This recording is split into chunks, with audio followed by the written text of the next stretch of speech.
আসসালামু আলাইকুম, কেমন আছেন সবাই? আশা করছি সবাই ভালো আছেন। আলহামদুলিল্লাহ আমিও ভালো আছি। এই তো আজকে বানাবো আমের আচার।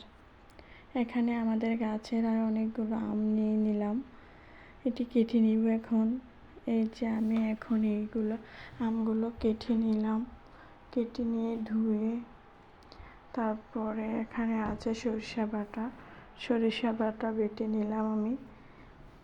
বেটে তারপরও দিয়ে দিলাম হলুদ দিয়ে ভালোভাবে মেখে নিব আমি আমগুলো। আমাদের এদিকে বেশিরভাগ আমের ছোলা আচার দেয়, কারণ এই আচারটা খেতে অনেক টেস্ট হয়। তারপরে যে আমি হলুদ দিয়ে ভালোভাবে আমগুলো মেখে নিব। মেখে তারপরে দিয়ে দিলাম আমি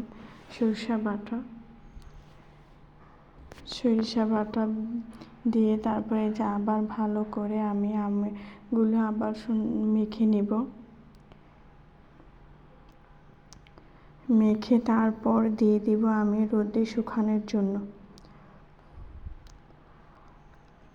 এইভাবে আপনারাও ট্রাই করতে পারেন আমের ছোলা আচার দিতে, কারণ এই আচারটা খেতে অনেক টেস্ট। এই যে তারপর দিয়ে দিলাম আমি আমগুলো শুকানোর জন্য।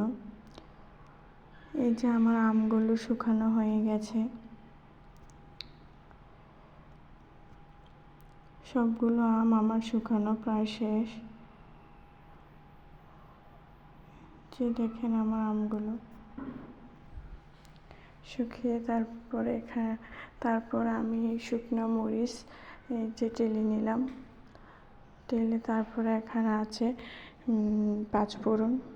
সবগুলো আমি মিক্স করে তারপরে এই যে আমার সরিষার তেল, চিনি, পাঁচফোড়ন, পরে লাল মরিচ দিয়ে সুন্দরভাবে আমি এই যে আচার আমার তৈরি হয়ে গেল। আপনারা এভাবে ট্রাই করতে পারেন। আর আমার ভিডিও যদি আপনাদের কাছে ভালো লাগে তাহলে প্লিজ একটা সাবস্ক্রাইব করে দিবেন। আজকে এই পর্যন্ত, আল্লাহ হাফেজ।